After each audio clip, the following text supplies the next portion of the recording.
Hi hello ನಮಸ್ಕಾರ ವೀಕ್ಷಕರೇ, welcome to spotlight ಪಯಣ ರೀಲಿಂದ ರಿಯಲ್ಗೆ. ನಾನು ನಿಮ್ಮ ಹರಿಣಿ ನಟರಾಜ್. ಸ್ಪಾಟ್ಲೈಟ್ ವೀಕ್ಷಕರೇ, ಇವತ್ತು ನಮ್ಮ ಜೊತೆ ಇದ್ದಾರೆ ಹಿರಿಯ ಕಲಾವಿದ ಬಾಲರಾಜು ಅವರು. ಅವರ ಬಾಲ್ಯ ಜೀವನ, ಅವರ ಕುಟುಂಬದ ಬಗ್ಗೆ ನಾವು ಈ ಸಂಚಿಕೆಯಲ್ಲಿ ತಿಳ್ಕೊಳ್ಳೋಣ.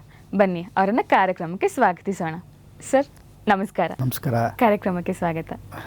1962ರಲ್ಲಿ ನಿಮ್ಮ ಜನನ ಆಗುತ್ತೆ, ಮಡ್ರಾಸಲ್ಲಿ ನೀವು ಹುಟ್ಟಿದ್ದು. ನಿಮ್ಮ ಬಾಲ್ಯ ಜೀವನ ಹೇಗಿತ್ತು ಸರ್? ಅಯ್ಯೋ, ಬಾಲ್ಯ ಜೀವನ ಕೇಳ್ತಾ ಇದ್ರಿ, ಅದು ಕೇಳಕ್ಕೆ ಹೋಗ್ಬಿಟ್ರೆ ನೀವು ಬ್ಯಾಡಿ, ಎಲ್ಲೆಲ್ಲಿ ಹೋಗ್ತೀನಿ ನೋಡಿ ಹೇಳ್ತೀನಿ ಮುಂದೆ. ಹಾಂ ಸರ್. ಬಾಲ್ಯದಲ್ಲಿ ನಾನು ದೊಡ್ಡ ತುಂಟ, ದೊಡ್ಡ ತುಂಟ. ಆವಾಗ ನಾವು ಹುಟ್ಟಿದ ಮಡ್ರಾಸಲ್ಲಿ. ಅಲ್ಲಿ ಒಂದು ದಿವಸ ಏನು ಮಾಡಿದ್ದೆ, ಚಿಕ್ಕ ವಯಸ್ಸಲ್ಲಿ ತಪ್ಸ್ಕೊಂಬಿಟ್ಟಿದ್ದೆ. ಅಷ್ಟು ಚಿಕ್ಕ ವಯಸ್ಸಲ್ಲಿ ತಪ್ಸ್ಕೊಂಬಿಟ್ಟಿದ್ದೆ. ಎಲ್ಲ ಹುಡುಕ್ತಾ ಇದ್ದಾರೆ. ಅಮ್ಮ ಬೇರೆ ಬಸ್ರಿ, ಯಾರೋ ಪಾರ್ವತಮ್ಮವರು. ಅವಾಗ ಪೂರ್ಣಿಮಾ 6 months ಏನೋ ಅವರು ಬಸ್ರಿ ಪ್ರೆಗ್ನೆಂಟ್ ಅವರು. ಎಲ್ಲ ಹುಡುಕೊಂಡು ಅಯ್ಯೋ ಮಗು ಎಲ್ಲಿ ಹೊಟ್ಟೋಯ್ತು ಎಲ್ಲ ಮನೆಯೆಲ್ಲ ಪೂರ್ತಿ ಹುಡುಕ್ತಾ ಇದ್ದಾರೆ, ಎಲ್ಲೂ ಸಿಗ್ತಾ ಇಲ್ಲ. ಸರಿ, ಲಾಸ್ಟಲ್ಲಿ ಮನೆ ಹತ್ರ ಒಂದು ಕಾರ್ ಬಂದು ನಿಂತ್ಕೊಳ್ಳುತ್ತೆ, ಒಂದು ಆಟೋ. ನಿಂತ್ಕೊಂಡ ತಕ್ಷಣ ಏನು ಸರ್, ಏನು ಹಿಂಗೆ ನಿಮ್ಮ ಮಗ ಎಲ್ಲೋ, ನಿಮ್ಮ ಮಗು ಒಂದು ಬೀಚಲ್ಲಿ ಕಳೆದೋಗಿತ್ತು, ಓಡಾಡ್ತಿತ್ತು ನೋಡಿ ಅಂತೇಳಿದೆ. ಸರಿ, ಎಲ್ಲ ಆಯಿತು. ಎಲ್ಲ ಫೋನೆಲ್ಲ ಮಾಡಿದರೆ ಆಲ್ರೆಡಿ ಪೊಲೀಸ್ ಸ್ಟೇಷನ್ಗೆಲ್ಲ ಇದಾಗಿತ್ತು, ಕಂಪ್ಲೇಂಟ್ ಆಗಿತ್ತು. ಹೋದ್ರು ಬೀಚಲ್ಲಿ ಎಲ್ಲ ಸಿಕ್ಕಿದ್ದೀನಿ ನಾನು. ಸ್ಟೇಷನ್ಲಿ ಕೂರಿಸಿದ್ದಾರೆ, ಸ್ಟೇಷನ್ಲಿ ಕೂತಿದ್ದೀನಿ. ಓದೆ ಹಿಡ್ಕೊಂಬಂದ್ರು, ನಾನು ಎತ್ಕೊಂಬಂದೆ, ಎಲ್ಲ ಮಾತಾಡೋದು. ಏಯ್ ಯಾಕೋ, ಏನಕ್ಕೆ ಅಲ್ಲಿ ಹೋಗಿದ್ದೆ ಅಂತ. ಆಗ ತಮಿಳಲ್ಲಿ ಒಂದು ಗಾದೆ ಇದೆ, ಅದರಲ್ಲಿ ಬೀಚ್ಗೆ ಏನಕ್ಕೆ ಹೋಗಿದ್ದೆ, ಕಾತು ವಾಂಗ ಪೋಯಿರಂದೆ ಅಂದರೆ ಗಾಳಿ ತಗೊಳಕ್ಕೆ ಹೋಗಿದ್ದೆ ಅಂತ. ಹೊಡೆದ್ರು ನನಗೆ. ಈ ವಯಸ್ಸಿಗೆ ನಿನಗೆ ಗಾಳಿ ಬೇಕಾ, ಗಾಳಿ ಬಿಡಿಸ್ತೀನಿ ಬಾ ಗಾಳಿಗೆ ನಿನಗೆ ಅಂತ ಹೊಡೆದಿಟ್ರು ನನಗೆ. ಆಮೇಲೆ ಒಂದು ದಿವಸ ಅಲ್ಲಿಂದ ಇಲ್ಲಿಗೆ ಬಂದ್ವಿ, ಚಾಮರಾಜನಗರ ಬಂದಾಗ ನಮ್ಮ ತಾಯಿ, ನಾವೆಲ್ಲ ಚಿಕ್ಕ ಹುಡುಗರು, ಸಣ್ಣ ಹುಡುಗರು, ಆವಾಗಲೂ ತೀಟ್ಲೇನೆ. ಸ್ವಿಮ್ಮಿಂಗ್ ಮಾಡಬೇಕು ಅಂತ ಭಾಳ ಆಸೆ. ನಾನು ನನ್ನ ತಮ್ಮನ ಕರ್ಕೊಂಡು ಹೊರಟೋಗಿದ್ದೆ. ಎಲ್ಲಿ ಕರ್ಕೊಂಡು ಹೋಗಿದ್ದೆ, ಕೊಚ್ಚೆ ನೀರಲ್ಲಿ ಸ್ವಿಮ್ಮಿಂಗು. ಸರ್, ಎಲ್ಲ ಮಾಡ್ಬಿಟ್ಟು ಎಲ್ಲ ಬಂದ್ಬಿಟ್ಟಿದ್ದೀವಿ, ಏನೂ ಗೊತ್ತಿಲ್ಲ. ನಮ್ಮಮ್ಮ ಮನೆಯೆಲ್ಲ ಸ್ಮೆಲ್ಲು, ಏನೋ ಸ್ಮೆಲ್ಲು ಎಲ್ಲ. ಈಗ ತಾನು ಒರೆಸಿದ್ದೀನಿ ಮನೆಯೆಲ್ಲ, ಹೆಂಗೆ ಈ ಥರ ಸ್ಮೆಲ್ ನೋಡಿದ್ರೆ ನನ್ನ ಮೈಯೆಲ್ಲ ನಾವು ಗಬ್ಬು ನಾತ. ಎಲ್ಲಿ ಹೋಗಿದ್ರು ಅಂತ ಹೊಡೆದ್ರು, ಬಿಟ್ರು. ಅಮ್ಮಮ್ಮ ಹೊಡಿಬೇಡಮ್ಮ ಎಲ್ಲಿ, ಈಗ ತಾನೆಲ್ಲ ಕ್ಲೀನ್ ಮಾಡಿ ಎಲ್ಲ ರೆಡಿ ಮಾಡಿದ್ದೀನಿ, ತಿರ್ಗಿ ಎಲ್ಲಿ ಹೋಗಿದ್ರು ಅಂದೆ. ಇಲ್ಲಮ್ಮ ಇಲ್ಲೇ ಇದೆ. ಸುಳ್ಳೇ ಬಿಡ, ಅಲ್ಲಿ ನನ್ನ ಪಕ್ಕದಲ್ಲಿ ನನ್ನ ತಮ್ಮ ಹೇಳ್ಕೊಟ್ಬಿಟ್ಟ, ಅಲ್ಲಿ ಕರ್ಕೊಂಡೋಗಿ ಆಟ ಆಡ್ದ ಇವನು ಅಂತ. ಬಿಟ್ರು ನೋಡಿ ಸರಿಯಾಗೆ. ಅಂಥ ತೀಟ್ಲೆ ನನ್ನ ಮಗ ಅಂದ್ರೆ, ಅಂಥ ತೀಟ್ಲೆ ನನ್ನ ಮಗ. ಅದನ್ನೇ ಎರಡು ಮಿಕ್ಸ್ ಮಾಡಿ ಹೇಳ್ತಾ ಇದ್ದೀನಿ. ಮದ್ರಾಸಲ್ಲಿ ಯಾವಾಗಲೂ ತಿರುಪತಿಗೆ ಹೋಗೋದು ಒಂದು ವಾಡಿಕೆ ನಮ್ಮ ಮನೆಯಲ್ಲಿ. ಅಲ್ಲಿ ಇಷ್ಟು ದಪ್ಪ ಲಡ್ಡು ತಂದಿದ್ರು, ಇಷ್ಟು ದಪ್ಪ ಲಡ್ಡು. ಅವಾಗ ಸ್ಪೆಷಲ್ ಪೂಜೆ ಇತ್ತು, ಅದೆಲ್ಲ ತಂದಿತ್ತು. ಎಲ್ಲ ಅಡುಗೆ ಇದರಲ್ಲಿ ಸ್ಟೋರ್ ರೂಮಲ್ಲಿ ಮೇಲೆ ಇಟ್ಬಿಟ್ಟಿದ್ದಾರೆ, ಎಲ್ಲ ಇದು ಮಾಡಿದ್ದಾರೆ. ಅವತ್ತು ನಾನು ಕಾಣ್ತಿಲ್ಲ. ಅಮ್ಮ ಇದೆಲ್ಲಿ ಹೋಗ್ತೀನಿ ಮಗು, ಅವಾಗ ಕಳೆದು ಹೋಗುತ್ತಲ್ಲ, ಎಲ್ಲಿ ನೋಡಿದ್ರೆ ನಮ್ಮ ಚಿಕ್ಕಮ್ಮವ್ರು ಮಿಸ್ಸಸ್ ಶಾರದಮ್ಮವರು, ಇಲ್ಲೇನೋ ಸ್ಟೋರ್ ರೂಮಲ್ಲಿ ಶಬ್ದ ಬರ್ತಾಯಿದೆ, ಬನ್ನಿ ನೋಡೋಣ ಅಂತ ಕರ್ಕೊಂಬಂದದ್ದು. ನೋಡಿದ್ರೆ ಅಟ್ಟದ ಮೇಲೆ ಕೂತ್ಕೊಂಡು ಲಡ್ಡು ತಿಂತಾ ಇದ್ದೀನಿ. ಹಿಡಿಯೋ ಕೆಳಗೆ ಅಂದು, ನಾನು ಹಿಡಿಯಲ್ಲ, ಹಿಡಿತೇ ನನ್ನ ಮಗನೇನು ಬಾರಿಸ್ಲ ನಿನಗೆ ಅಂದರು. ಇಳಿದ್ರು ಬೀಳುತ್ತೆ, ಇಳಿಲಿಲ್ಲ ಅಂದ್ರು ಬೀಳುತ್ತೆ, ಹೆಂಗೆ ಬಿದ್ದೇ ಬೀಳುತ್ತೆ ಇಟ್ಟು. ಸರಿ, ಹೆಂಗೋ ನಮ್ಮ ಹುಡುಗರೆಲ್ಲ ಬಂದು ಇಳಿಸ್ಕೊಂಡು ನನ್ನ ಕೆಳಗೆ ಬಂದರು. ನೋಡಿದ್ರು ಇಷ್ಟು ದಪ್ಪ ಲಡ್ಡು ಖಾಲಿ ಮಾಡಿದ್ರು, ಒಂದು ಫುಲ್ ಲಡ್ಡುನ ಬಿಟ್ಟರು. ಅಮ್ಮ ಲೋ, ಏನೋ ಇದು ನಿನ್ನ ಹೊಟ್ಟೆನೋ ಕಣ್ಣಂಬಡಿ ಕಟ್ಟೆನೋ, ಇದೇನೋ ಸ್ವೀಟ್ನು ಹಂಗೆ ಒಂದು ಇಡೀ ಪೂರ್ತಿ ಒಂದು ಲಡ್ಡು ತಿನ್ಬಿಟ್ಟಿಲ್ಲ. ಹೋಲಿ ಬಿಡಿ ಹೊಡಿಬೇಡಿ ಆ ಥರ ಒಂದೊಂದ್ಸಲಿ ತಪ್ಸ್ಕೊಂಡೇ ಇರ್ತಿದ್ದೆ. ಮಡ್ರಾಸಲ್ಲಿದ್ದ ಒದೆ ತಿನ್ನೋದು ನಾನೇ ಲಾಸ್ಟು, ಸಖತ್ ಒದೆ ತಿಂತಿದ್ದೆ. ಒಂದು ದಿವಸ ದೀಪಾವಳಿ ಟೈಮಲ್ಲಿ ಏನಾಯಿತು, ಈ ಯಾವಾಗಲೂ ಹುಡುಗ ನಾನು, ಯಾರೋ ಹೇಳಿದ್ರು ಜೇನುತುಪ್ಪ ಹಚ್ಕೊಳ್ಳಿ, ತುಂಬ ಚೆನ್ನಾಗಿ ಬರುತ್ತೆ ಕೂದಲು ಅಂತ. ಅಲ್ಲಿ ತೀಟ್ಲೆ ಮಾಡೋರು, ನನಗೂ ತೀಟ್ಲೆ ಮಾಡೋರು ಇದ್ದಾರೆ ಮದ್ರಾಸಲ್ಲಿ. ಸರಿ, ಜೇನುತುಪ್ಪ ಹತ್ಕೊಂಡ್ಬಂದ್ಬಿಟ್ಟಿದ್ದೀನಿ. ಆವತ್ತು ದೀಪಾವಳಿ ಹಬ್ಬದ ದಿವಸ ಅಮ್ಮ ಏನು ಮಾಡಿದ್ದಾರೆ, ಎಲ್ಲರಿಗೂ ಎಣ್ಣೆ ಹಾಕಿ ಸ್ನಾನ ಮಾಡಿಸಿದ್ದಾರೆ ದೊಡ್ಡಮ್ಮ. ಎಲ್ಲ ಆಯಿತು, ಎಲ್ಲ ಮಾಡಿದ್ರೆ ನನ್ನ ನೋಡಿದ್ರೆ ಅಮ್ಮ ನೋಡ್ಬಿಟ್ಟು, ಇದೇನು ಎಲ್ಲರಿಗೂ ಸ್ನಾನ ಮಾಡಿಸ್ತೀನಿ, ಇನ್ನೂ ತಲೆ ಎಣ್ಣೆನೇ ಹೋಗಿಲ್ವಲ್ಲ, ಅದೊಂಥರ 8 ಥರ ನಿಂತ್ಕೊಂಬಿಟ್ಟಿದ್ದೆ. ಅಮ್ಮ ಬಂದರು, ಅಲ್ಲ ಮಗನೇ ಈಗ ತಾನೇ ನಿಮ್ಗೆ ಸ್ನಾನ ಮಾಡಿ ಇಲ್ಲಿ ಬಾರ ಇಲ್ಲಿ ಅಂದರು. ಓಡ್ಬಿಟ್ಟೆ, ಬಿಡಲಿಲ್ಲ ಅವರು. ಹಿಡಿಸು ನನ್ನ ಹಿಡಿಸ್ಕೊಂಡು ಕರ್ಕೊಂಬಂದು ನೋಡಿದ್ರೆ ಅಂಟ್ಬಿಟ್ಟಿದೆ. ಇಮ್ಮಿಡಿಯೇಟ್ ಕರ್ಕೊಂಡೋಗಿ ತಲೆ ಎಲ್ಲ ಸ್ನಾನ ಮಾಡಿಸಿ ಇದು ಮಾಡಿ ಬಿಟ್ರು ನೋಡಿ, ಎರಡು ಬೈಡ್ ಅಂತ. ಯಾಕೆ ಹೋದರೆ ಅಮ್ಮ ಯಾರೋ ಹೇಳಿದ್ರು ಚೆನ್ನಾಗಿ ಅಯ್ಯೋ ಬಡ್ಡಿ ಮಗನೇ ಮುದ್ಕಾಗ್ಬಿಡ್ತೀಯ ಚಿಕ್ಕ ವಯಸ್ಸಲ್ಲಿ ನೀನು, ಬಿಳಿ ಕೂದಲು ಬರುತ್ತೆ ಕಣೋ ಅಂತ ಹೇಳಿದ್ರು. ಆವಾಗ ನನಗೆ ಅಪ್ಪ ಇದು ಎಂತೆಂಥ ಟೈಮು, ಅದೆಲ್ಲ ಹೋಗಿ ಇಲ್ಲಿವರೆಗೆ ತಲೆ ನಿಂತಿದೆಯಲ್ಲ ಇನ್ನು ಕೂದಲು ಅಂತ ಈಗ ನೆನ್ಸ್ಕೊತಾ ಇದ್ದೀನಿ. ಅದನ್ನು ನೆನ್ಸ್ಕೊಟ್ರೆ ಅಂಥ ತೀಟ್ಲೆ, ಒಸಿ ತೀಟ್ಲೆ ಮಾಡ್ತಿರ್ಲಿಲ್ಲ ನಾನು. ಅಯ್ಯೋ ರಾಮ, ಏನೋ ಒಂದು ಮಾಡೋದು ಬೈಸ್ಕೊಳ್ಳೋದಿಲ್ಲ, ಒಡಿಸ್ಕೊಳ್ಳೋದು. ಹಿಂಗೆ ಒಂದ್ಸಲ ಅಪ್ಪು ಕೆನ್ನೆ ಕಚ್ಬಿಟ್ಟಿದ್ದೆ. ಹಾಂ, ಅಪ್ಪು ಕೆನ್ನೆ. ಅವ್ನು ಚೆನ್ನಾಗಿರೋ ಕೂದಲು ಗುಂಗುರು ಕೂದಲು ಅಪ್ಪದು, 2 ಕಣ್ಣು ಬಂತಿರೋದು, ಒಳ್ಳೆ ಇದು ಮಾತ್ರ. ಆವಾಗ ಸನಾದಿ ಅಪ್ಪಣ ಮಾಡ್ತಿದ್ದ ಅಂತ ಕಾಣುತ್ತಪ್ಪ. ಅವಾಗ 3 ವಯಸ್ಸು ಏನೋ, ಕರೆಕ್ಟ್ 3 ವಯಸ್ಸು ಇರಬೇಕನೋ. ನನಗೆ ಅವ್ನು ಕಂಡ್ರೆ ಪ್ರಾಣ, ಅಪ್ಪು ಕಂಡ್ರೆ ಪ್ರಾಣ. ಸರಿ, ನಾನಲ್ಲೇ ಹಾಲಲ್ಲಿ ಇಲ್ಲಿ ಬಂದೆ, ಕೆಳಗೆ ಬಂದೆ, ನಾನು ಅವ್ನು ಬಂದ, ಅವನು ಕೆಳಗೆ ಬಂದ, ಹಾಲು ಹತ್ರ ನಿಂತಿದ್ದ. ಇದೇ ಟೈಮ್ ಅಂತ ಹೋಗ್ಬಿಟ್ಟು ಮುತ್ಕೊಳಕ್ಕೆ ಹೋದೆ, ಕೊಡಿಸ್ಕೊಳ್ಳಿಲ್ಲ ಅವನು. ಏಯ್ ಹೋಗೋ ಅಂದ್ಬಿಟ್ಟ, ಹಿಡ್ಕೊಂಬಂದು ನನಗೆ ಕೆನ್ನೆ ಕಚ್ಬಿಟ್ಟು ಓಡಬಿಟ್ಟೆ. ಚಿಕ್ಕೋರಿನ ಗಿಟಾರ್ ಅಂತ ಕಿರಿಸಿದ. ಅಪ್ಪಾಜಿ ಇದ್ದವರು ಎಲ್ಲಿದ್ರೋ ಗೊತ್ತು, ಯಾರೋ ಅವನು ಬಡವ ರಾಸ್ಕಲ್ ಆದರು.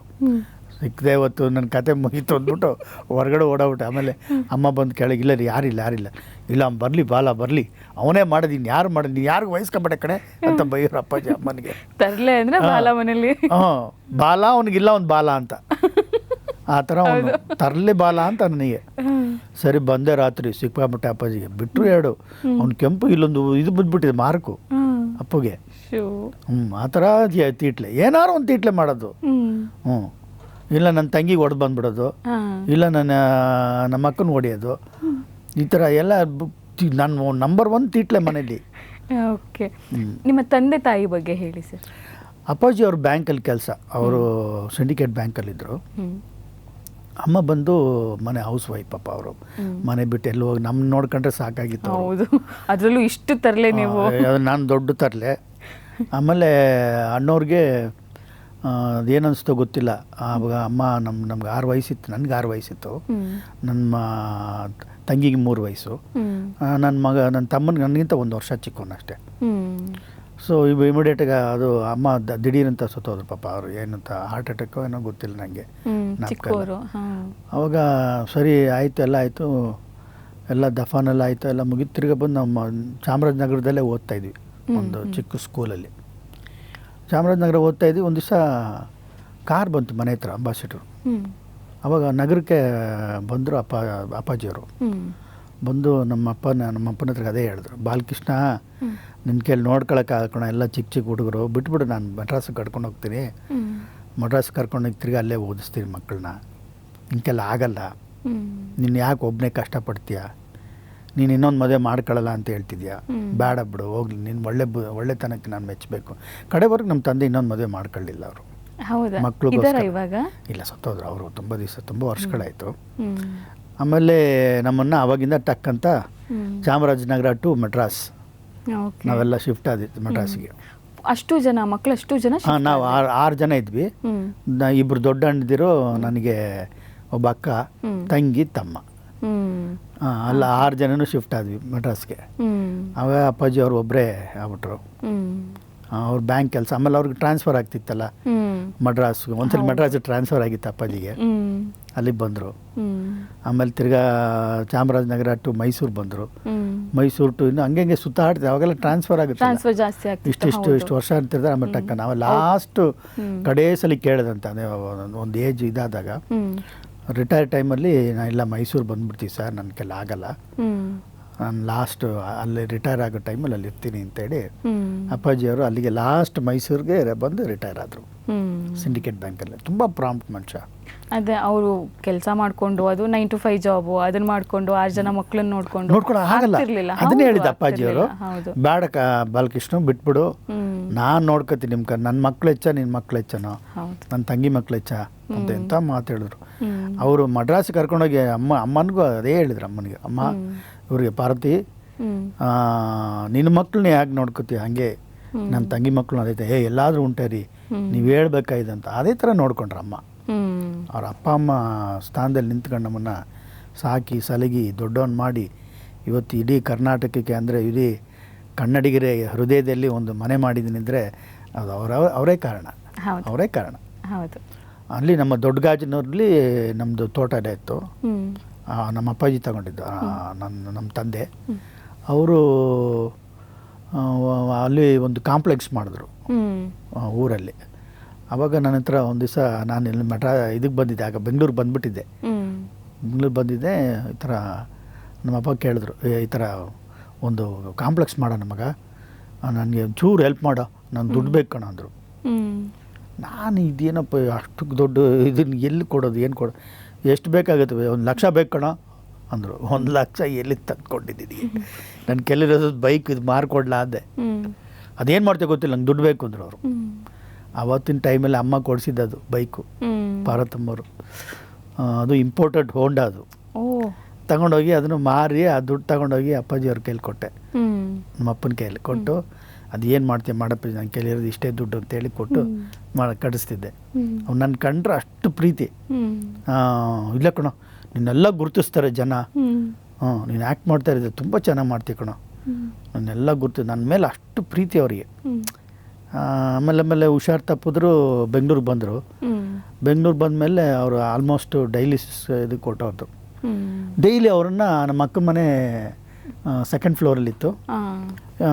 ಕೆಳಗಿನಿಂದ ಅವ್ರು ನಡೆಯೋಕ್ಕೂ ಆಗಲಿಲ್ಲ. ಆಮೇಲೆ ಲಾಸ್ಟಲ್ಲಿ ನಾನು ನನ್ನ ತಮ್ಮ ಕೈ ಹಿಂಗೆ ಇಟ್ಕೊಂಡದ್ದು, ಹಿಂಗೆ ಇಟ್ಕೊಂಡು ಅವ್ನ ಕೈನೂ ಹಿಂಗೆ ಇಟ್ಕೊಂಡು ಒಂದು ಕೈ ನನ್ನ ಕೈಯಲ್ಲಿ ಹಿಂಗೆ ಕೂರಿಸ್ಕೊಂಡು ಮೆಲ್ಲಿಗೆ ಇಳಿಸ್ತಾ ಇದ್ದೆ. ಅವಾಗೆಲ್ಲ ಲಿಫ್ಟೆಲ್ಲ ಇಲ್ವಲ್ಲ, ಲಿಫ್ಟ್ ಇರಲಿಲ್ಲ. ಸರಿ ಅವ್ನು ಹಿಂಗೆ ಇಟ್ಕೊಂಡು ಕೆಳಗೆ ಮೆಲ್ಲಿಗೆ ಇಳಿಸ್ತಾ ಇದ್ವಿ. ಮೆಲ್ಲಿಗೆ ಇಳಿಸ್ಬಿಟ್ಟು ತಿರ್ಗಾ ಮಲ್ಯ ಹಾಸ್ಪಿಟ್ಲಲ್ಲಿ ಡೈಲಿಸಿಸ್ ಮಾಡ್ತಿದ್ರು. ಅಲ್ಲಿ ಮಾಡಿಸ್ಕೊಂಡು ತಿರ್ಗಾ ಮನೆಗೆ ಇಂದಿರಾನಗರ, ನಮ್ಮ ಅಕ್ಕನ ಮನೆ ಇಂದಿರಾನಗರ, ಮತ್ತೆ ಅದೇ ಥರ ಎತ್ಕೊಂಡು ಮೇಲಕ್ಕೆ ಹೋಗ್ತಿದ್ದೆ. ಹಂಗೆ ನಮ್ಮ ಅಕ್ಕನ ಮಕ್ಕಳೆಲ್ಲ ಚಿಕ್ಕವರು, ಅವರೆಲ್ಲ ಚಿಕ್ಕ ಹುಡುಗರು. ಡೈಲಿ ವಾರಕ್ಕೆ 1 ಟೈಮು ಡೈಲಿಸಿಸ್ ಮಾಡಿಸ್ತಿದ್ರು. ಅದು ಮಾಡ್ಕೊಂಡು ಲಾಸ್ಟ್ ಇದ್ರು ಒಂದು 2 ವರ್ಷ ಏನೋ ಇದ್ರೇನೋ ಗೊತ್ತಿಲ್ಲ. ಆಮೇಲೆ ಆಲ್ಮೋಸ್ಟ್ ಆಗಲಿಲ್ಲ, ಸುತ್ತೋದು ಪಾಪ. ನೀವು ಮಡ್ರಾಸಿಗೆ, ರಾಜ್ಕುಮಾರ್ ಅವರು ನಿಮ್ಮನ್ನು ಮಡ್ರಾಸಿಗೆ ಕರ್ಕೊಂಡು ಹೋಗ್ತಾರೆ. ನಿಮಗೆ ಚಿಕ್ಕವರು, ಹೌದು 6 ವರ್ಷ ಇದ್ರಿ ನೀವು. ಅವಾಗ ಸ್ವಲ್ಪ ಬುದ್ಧಿ ಬಂದಾದ್ಮೇಲೆ ನೀವು ಬರ್ತಿದ್ರ ಅಪ್ಪನ ನೋಡೋದಕ್ಕೆ? ನಾನು ಬರ್ತಿದ್ದೆ. ನಾನು ಬರ್ತಾ ಇದ್ದೆ. ನಾನು ಸ್ವಲ್ಪ ಬುದ್ಧಿ ಏನು ಅವಾಗಿಂದ ಬರ್ತಾ ಇದ್ದೆ. ಆ್ಯಕ್ಟ್ ಮಾಡ್ತಿದ್ದಾಗ ಇದರಲ್ಲಿ ಸಣ್ಣ ಪಾತ್ರಗಳು, ಆವಾಗಲೂ ಬರ್ತಾ ಇದ್ದೆ ನಾನು ಅಪ್ಪಾಜಿ ನೋಡೋಕ್ಕೆ. ಊರಿಗೆ ಬರ್ತಿದ್ದೆ, ಗಾಜ್ನೂರಿಗೆ. ಅವಾಗ ಅವ್ರು ಗಾಜ್ನೂರು ಬಂದ್ಬಿಟ್ರು ರಿಟೈರ್ ಆದಮೇಲೆ, ತೋಟ ನೋಡ್ಕೊಂಡು ಅಲ್ಲಿಗೆ ಬಂದ್ಬಿಟ್ರು ಅವರು. ಓಕೆ ಸರ್, ಇವಾಗ ನಿಮ್ಮ ಬಗ್ಗೆ ಹೇಳಿದ್ರಿ ನಮಗೆ. ನಿಮ್ಮ ಸಿಬ್ಲಿಂಗ್ಸ್, ನಿಮ್ಮ ಅಣ್ಣ ಅಕ್ಕ, ಅವ್ರ ಬಗ್ಗೆ ಹೇಳಿ. ನಾವು 6 ಜನ ಮಕ್ಕಳು, ಅದನ್ನು ನಾನು 4ನೇವನು.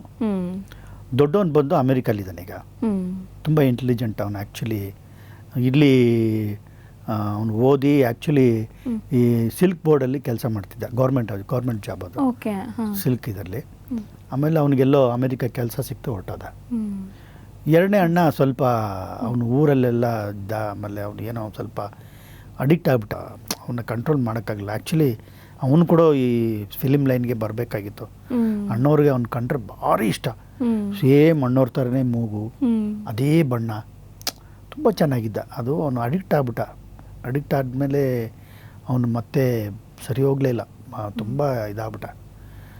ಆಮೇಲೆ ಅವನು ಸತ್ತೋದ. ಇನ್ನು 3ನೇವಳು ನಮ್ಮ ಅಕ್ಕ ಭಾವ, ಅವ್ರು ಚೆನ್ನಾಗಿದ್ದಾರೆ. ಪೋತರಾಜ್ ಅಂತ ನಮ್ಮ ಭಾವ. ಇವು 3 ಜನ ಮಕ್ಕಳು ಅವ್ರಿಗೆ. ಶಾರದಾ, ರಾಜೀವ್ ಗೌಡ, ರಮೇಶ್ ಗೌಡ.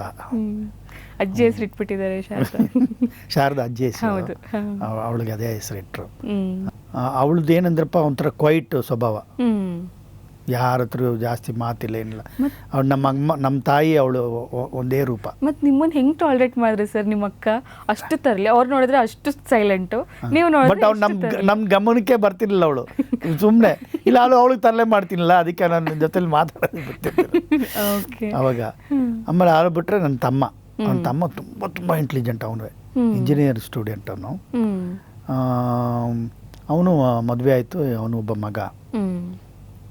ಇನ್ನು ನನ್ನ ತಂಗಿ, ಅವಳು ಮದುವೆ ಆಯಿತು, ಎಲ್ಲ ಆಯಿತು. ಮತ್ತು ಅವಳು ಏನಂದ್ರಪ್ಪ, ಅವಳೊಂಥರ ಸೈಲೆಂಟು, ಅವಳದೇ ಒಂದು ಲೈನು, ಯಾರ ಜೊತೆನೂ ಜಾಸ್ತಿ ಮಾತಿಲ್ಲ, ಕ್ವೈಟು, ತುಂಬ ಇಂಟೆಲಿಜೆಂಟ್ ಅವಳು. ಒಳ್ಳೆಯ ತಂಗಿ. ನನಗೆ ಸಿಕ್ಕಿರೋ ಒಳ್ಳೆ ತಂಗಿ ಅವಳು. ನಿಮ್ಮ ಸ್ಕೂಲ್ ಹೇಗಿತ್ತು? ನಾವು ಫಸ್ಟು ಒಂದು ಕಾನ್ವೆಂಟಲ್ಲಿ ಓದ್ತಾ ಇದ್ವಿ, ವೇಲಾಂಗಣಿ, ಶ್ರೈನ್ ವೇಲಾಂಗಣಿ ಅಂತ ಮದ್ರಾಸಲ್ಲಿ. ಅವರು ಅಲ್ಲೂ ತೀಟ್ಲೇನೆ. ಸರಿ, ಒಂದು ದಿವಸ ಅವರು ಪನಿಕರ್ ಅಂತ ಅವರು ಹೆಡ್ ಮಾಸ್ಟ್ರು, ಅವರು ಏನೋ ತಾಟ್ಲೆ ಮಾಡಿಬಿಟ್ಟು ಎಲ್ಲರ ಮುಂದೆ ನಿಲ್ಲಿಸ್ಬಿಟ್ಟು ಕೈ ಕೊಡು, ಬೆತ್ತದಲ್ಲೇ ಹೊಡೆಯೋರು ಅವರು. Sir, don't hit me sir, please sir, I did not do any mistake sir ಅಂದೆ. You talking to me so bold, show your hand again. Why sir? Show ಅಂದರು. ತಿರ್ಗ ಫೈಡ್ ಅಂತ ಎರಡು ಕೊಟ್ಟರು. Sir, why are hitting me sir ಅಂದೆ. ತಿರುಗನೆ ಮಾತಾಡ್ತಿದ್ದೆ, ಎಲ್ಲೂ ಎದುರ್ತೀನಿಲ್ಲ ನಾನು. ಆಮೇಲೆ ಆಯಿತು, ಒಂದು ದಿವಸ ಮನೆಗೆ ಬಂದಾಗ ಅಮ್ಮ ಎಲ್ಲ ನೋಡಿದ್ರು, ಇದಕ್ಕೆ ನಿನ್ನ ಮಕ್ಳಿಗೆ ವಿದ್ಯೆನೇ ಹತ್ತಲ್ಲ ಕಣೋ, ಇವ್ರಿಗೆ ಬೆಳಗ್ಗೆ ಕಾರ್ ಕೊಟ್ಟು ಕಳಿಸಿ ಓದ್ಕೊಂಬಂಟ್ರು ಅಂದರೆ ಇಲ್ಲೂ ತೀಟ್ಲೆ ಮಾಡ್ತಾನೆ ನನ್ನ ಮಗ ಅಂದ್ಬಿಟ್ಟು ನಮ್ಮನ್ನೆಲ್ಲ ಬಿಡಿಸಿ ತಗೊಂಡೋಗಿ ಗೌರ್ಮೆಂಟ್ ಸ್ಕೂಲ್ಗೆ ಹಾಕಿದ್ರು. ಮನೆ ಹತ್ರನೇ ಗೌರ್ಮೆಂಟ್ ಹೈಯರ್ ಸೆಕೆಂಡ್ರಿ ಅಂತ, ಅಲ್ಲೇ ಮನೆ ಸ್ವಲ್ಪ ಮುಂದೆ ಬಂದರೆ ಆರ್ಕಾಟ್ ರೋಡ್ ಅಂತಿದೆ, ಮೇಯ್ನ್ ರೋಡು. ಆ ಮೇಯ್ನ್ ರೋಡ್ ಎದುರುಗಡೆನೇ ಗೌರ್ಮೆಂಟ್ ಸ್ಕೂಲು. ಅಲ್ಲಿ ಓದಿಸ್ರು. ಅಲ್ಲಿ ಹೋದರೆ Tamil third language compulsory, second language ಬಂದು ಹಿಂದಿ, ಫಸ್ಟ್ ಲ್ಯಾಂಗ್ವೇಜ್ ಇಂಗ್ಲೀಷು. ನನಗೆ ಒಂದು ಪೈಸಾ ಹಿಂದಿ ಬರ್ತಿರಲಿಲ್ಲ, ತಮಿಳು ಬರ್ತಿರಲಿಲ್ಲ. ಅವ್ರು ಕೇಳೋರು, ಏಯ್ what is this, you are not taken any 1 mark in Tamil. Sir, I don't not to write sir, I don't not to read sir ಅಂದೆ. Try to write and read ಅನ್ನೋರು. ಎಲ್ಲಿ ರೀಡು? ಬರೀ ಸುತ್ತದೇ ಆಗಿತ್ತಲ್ಲ ನಮ್ಮದು, ಬರೀ ತರಲೆ ಕೆಲಸ ಮಾಡಿದ್ರೆ ರೀಡ್ ಎಲ್ಲಿ ಬರ್ತಿತ್ತು. ಆಮೇಲೆ ತಮಿಳು ಎಲ್ಲ ಜಿಲೇಬಿ ಅಕ್ಷರ ನಮಗೆ ಗೊತ್ತಾಗಲ್ಲ. ಹೌದು, ಟಫ್ ಬೇರೆ, ಬರೆಯೋಕ್ಕೆ ಆಗ್ತಿಲ್ಲ. ಸ್ವಲ್ಪ ಓದ್ತಿದ್ದೆ, ಸ್ವಲ್ಪ ಟ್ರೈ ಮಾಡಿ ಓದ್ತಿದ್ದೆ. ಅದೊಂದೇ ನನಗೆ ಸಮಾಧಾನ. ಅಪ್ಪ ಓದ್ತೀನಲ್ಲಪ್ಪ ಅನ್ನೋ ಒಂದು ಸಮಾಧಾನ. ಅದು ಬಿಟ್ಟರೆ ನನಗೆ ಬರೆಯೋಕ್ಕೆ ಬರ್ತಿರ್ಲಿಲ್ಲ. ಈಗ ಇಲ್ಲೂ ಅಷ್ಟೇ, ಇಲ್ಲಿ ಬಂದ ಮೇಲೆ ನಾನು ಕನ್ನಡ ಕಲ್ತಿದ್ದು. ಅದಕ್ಕೂ ನಮ್ಗೊಂದು ಗುರುಗಳಿದ್ದಾರೆ, ಕಿರ್ಲೋಸ್ಕರ್ ಸತ್ಯ ಅಂತ. ಅವ್ರು ನಾನು ಇದೇ ಕನ್ಯಾದಾನ ಮಾಡ್ತಿದ್ದೆ, ಉದಯ್ ಟಿ ವಿಲಿ ಕನ್ಯಾದಾನ ಮಾಡ್ತಿದ್ದೆ ಆವಾಗ, ಬಾಲಾಜಿ ಟೆಲಿಫಿಲ್ಮ್ಸ್ ಅವ್ರದ್ದು. ಆವಾಗ ಒಂದು ದಿವಸ ಕರೆದು ಹೇಳಿದ್ರು ನನಗೆ ನಮ್ಮ ಗುರುಗಳು, ಅಲ್ಲಪ್ಪ ನೀವೆಲ್ಲ ಅಪ್ಪಾಜಿ ತಂಗಿ ಮಕ್ಕಳು ಅಂತೀರ, ಅಪ್ಪಾಜಿ ಫ್ಯಾಮ್ಲಿ. ಅಪ್ಪಾಜಿ ಅಂದರೆ ಕನ್ನಡ ಅಂದರೆ ಅಪ್ಪಾಜಿ. ಅವರು ಹೋರಾಟ ಬೇರೆ ಮಾಡಿದ್ದಾರೆ. ನಾನು ಹೇಳ್ದೆ, ಇಲ್ಲ ಗುರುಗಳೇ, ನಾನು ಬಂದಿದ್ದು ಮಡ್ರಾಸಿಂದ, ನಮಗೆಲ್ಲ ಅಲ್ಲಿ ಹಾಳಾದ್ದು ಕನ್ನಡ ಸ್ಕೂಲ್ಗಾರು ಸೇರಿಸ್ಬಿಟ್ಟಿದೆ. ಅಲ್ಲಿತ್ತು ಒಂದು ಕನ್ನಡ ಸ್ಕೂಲ್ ಇತ್ತು, ಮದ್ರಾಸಲ್ಲಿದೆ, ಈಗಲೂ ಇದೆ. ಮದ್ರಾಸಲ್ಲಿ ಒಂದು ಸ್ಕೂಲ್ ಇದೆ, ಕನ್ನಡ ಸಂಘ ಅಂತ ಒಂದು ಸ್ಕೂಲ್ ಇದೆ. ಎಲ್ಲರೂ ಓದಿಸಿದ್ರೆ ಒಂದು 4 ಅಕ್ಷರ ಆದರೂ ಕಲ್ತ್ಕೊಂಡ್ಬಿಡ್ತಿದ್ವಿ ಅಂದೆ. ಆಮೇಲೆ ಹೇಳಿದ್ರು, ಇಲ್ಲ ಹಂಗೆ ಮಾಡಬಾರ್ದು, ನಾನು ಹೇಳೋ ಥರ ನೀವು ಡೈಲಿ ಒಂದು ಕನ್ನಡ ಪ್ರಭ, ಅದೇ ಡೈಲಿ ಓದ್ತೀನಿ, ಅದೊಂದು ಹವ್ಯಾಸ ಮಾಡ್ಕೊಂಡೆ. ರಿಟೈರ್ ಆಗೋ ಟೈಮಲ್ಲಿ ನಿರಾಳವಾಗಿದ್ದೀನಿ, ಯಾಕಂದರೆ ಅಟ್ಲೀಸ್ಟು ಒಂದು ನಮ್ಮ ಪ್ರೀತಿಯಾದ ಭಾಷೆನ ಕಲ್ತಿದ್ದೀನಿ, ಇಂಥ ಮಧುರ ಭಾಷೆನ ಕಲ್ತಿದ್ವಿ. ಇಡೀ ಪ್ರಪಂಚದಲ್ಲಿ ಒತ್ತಕ್ಷರ ಇರೋದು ನಮ್ಮ ಕನ್ನಡದಲ್ಲಿ. ಎಂಥ ದೊಡ್ಡ ಸುಂದರವಾದ ಭಾಷೆ, ಹಳೆಗನ್ನಡ, ನಮ್ಮದೇ ಪುರಾತನದ ಭಾಷೆ. ಸರ್, ನೀವು ಸ್ಕೂಲ್ ಡೇಸಲ್ಲಿ ಓದಬೇಕಾದ್ರೆ ಆ್ಯಕ್ಟಿಂಗ್ ಏನಾದರೂ ಮಾಡಿದ್ದುಂಟಾ? ಇಲ್ಲಮ್ಮ, ಆ್ಯಕ್ಟಿಂಗ್ ಯಾವುದಿಲ್ಲ, ಯಾವುದೋ ಒಂದು ಡ್ರಾಮಾನೂ ಮಾಡಿಲ್ಲ, ಏನಿಲ್ಲ. ಬರೀ ಲೈಫೇ ಒಂದು ಡ್ರಾಮಾ ಅಷ್ಟೇ. ಆ ಡ್ರಾಮಾ ಮಾಡೇ ಇಲ್ಲಮ್ಮ. ಅದೇನೆಂದರೆ ಅವಾಗ ಸ್ಕೂಲಲ್ಲಿ ಎಲ್ಲ ಥರ ಕಲ್ಚರ್ ಪ್ರೋಗ್ರಾಮಲ್ಲೂ ಇತ್ತು. ನಾವು ಕೇಡಿಗಳು, ಅವಾಗ ನಾವು ಅಲ್ಲಿ ಶಿವಾಜಿ ಗಣೇಶನ್ MGR ಫ್ಯಾನ್ಸ್ ನಾವು. ಆ ಟೈಮಲ್ಲಿ ಕಳ್ತನವಾಗಿ ಪಿಕ್ಚರ್ ನೋಡೋದು ಅವಾಗ ಇದ್ದಿದ್ದು ಅದೊಂದೇ ಎಂಟರ್ಟೈನ್ಮೆಂಟ್ ನಮಗೆ. ಅದು ಬಿಟ್ಟರೆ ಬೀಚ್ ಬಿಟ್ಟರೆ ಪಿಕ್ಚರೇ ಎಂಟರ್ಟೈನ್ಮೆಂಟ್. ಆಮೇಲೆ ಕಮಲ ಹಾಸನ್, ರಜನಿಕಾಂತ್ ಬಂದರು, ಅವ್ರ ಫ್ಯಾನ್ಸ್ ಆಗ್ಬಿಟ್ವಿ. ಮುಂದೆ ಕೂತ್ಕೊಂಡು ವಿಸಿಲ್ ಹೊಡಿಯೋದೇನು ಏನು, ಅವಾಗ ಭಾಳ ಫ್ಯಾನ್ ನಾವು. MGR ಶಿವಾಜಿ ಅಂತ ಪ್ರಾಣ ನಮಗೆ. ಅಯ್ಯೋ, ಕಟ್ಟಬೊಮ್ಮನಂತೆ ಯಾವುದೋ ಅದೆಲ್ಲ ನೋಡಬೇಕು. ಅದೇ ಥರ ನಾವು ಸ್ಟೈಲ್ ಮಾಡ್ತಿದ್ವಿ ಮನೇಲಿ. ಅಪ್ಪಾಜಿ ಗೊತ್ತಿರಲಿಲ್ಲ ಇದೆಲ್ಲ ನಾವು ನೋಡ್ತಿದ್ದೀವಿ, ಇದೆಲ್ಲ ಮಾಡ್ತಾ ಇದೀವಿ ಅಂತ.